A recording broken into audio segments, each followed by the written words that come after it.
Hello friend, Shruti's kitchen मध्ये तुमचं स्वागत आहे. आज आपण बनवणार आहोत मऊ आणि टेस्टी अशा कोथिंबीर पासून होणाऱ्या दशम्या. चला तर मग सुरू करूया.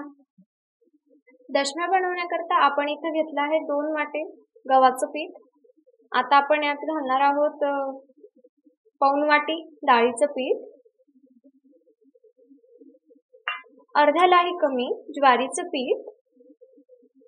हे छान मिक्स करून घेऊया. आणि आता आपण याचे असे वाटे तयार करून घेऊया. वाटे करण्यामुळे काय होतं, आपलं जे माप असतं ते हुकत नाही, म्हणून आपण असे वाटे तयार करून घेऊया.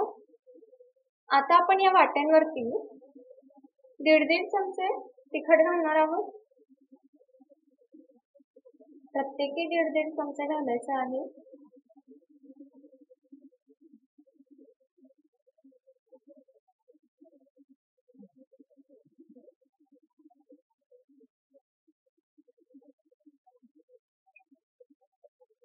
पण यामध्ये प्रत्येकी सपाट चवीचं मीठ घालणार आहोत.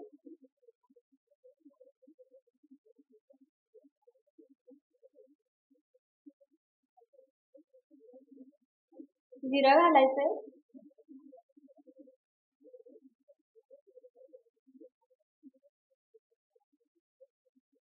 हळद अर्धा चमचा.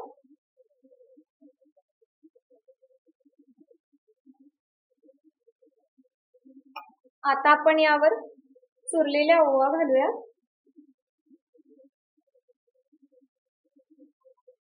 आणि आता हे छान असं मिक्स करून घेऊ. यामध्ये आता बारीक चिरलेली कोथिंबीर घालूया.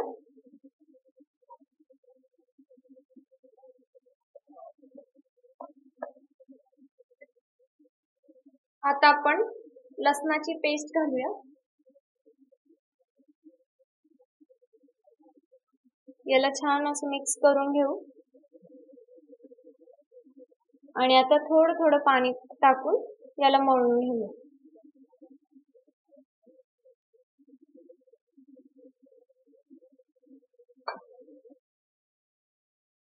तुम्ही बघू शकता आपलं पीठ मळून रेडी आहे. आपल्याला याला मऊ मळायचं आहे, जेणेकरून आपल्या ज्या दशम्या आहेत त्या मऊ होतील. त्यासाठी आपण याला मऊ मळून घेतला आहे. तुम्ही बघू शकता. आपण याला आता लगेचच लाटून घेणार आहोत. आपण जे पीठ मळलंय त्यातून मी हा गोळा घेतला आहे आणि आता तो आपण लाटून घेऊया. आपल्याला हलक्या हाताने लाटायचे.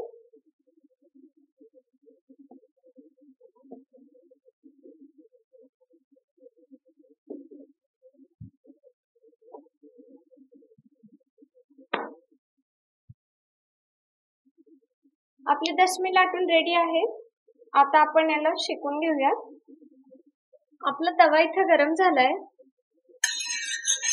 आता आपण त्यावर लाटलेली दशमी टाकूया.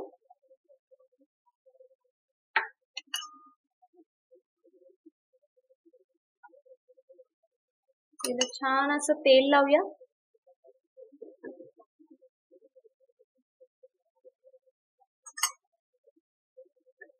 आता आपण हिला उलटून घेऊया.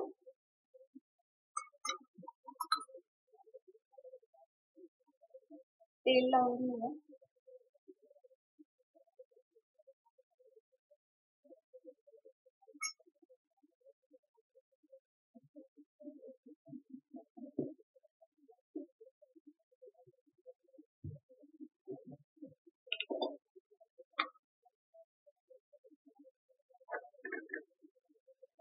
तुम्ही बघू शकता मस्त असं झालेली आहे आपली दशमी. आता आपण हिला प्लेट मध्ये काढून घेऊया. फ्रेंड्स, तुम्ही बघू शकता आपल्या मस्त अशा दशम्या बनवून रेडी आहेत. तुम्ही या दशम्यांना शेंगदाण्याच्या चटणी सोबत खा. मस्त टेस्ट लागते. तुम्ही बघू शकता कशा प्रकारे या मऊ झाल्या आहेत. हे बघा, तुम्ही बघू शकता. म्हणून तुम्ही सुद्धा नक्की ट्राय करा. व्हिडिओ कसा वाटला हे कमेंट करून नक्की कळवा. व्हिडिओला लाईक करायला विसरू नका. सोबतच अशाच नवनवीन रेसिपीजसाठी श्रुतीज किचनला सबस्क्राईब करा. भेटूया नव्या रेसिपी सोबत. धन्यवाद.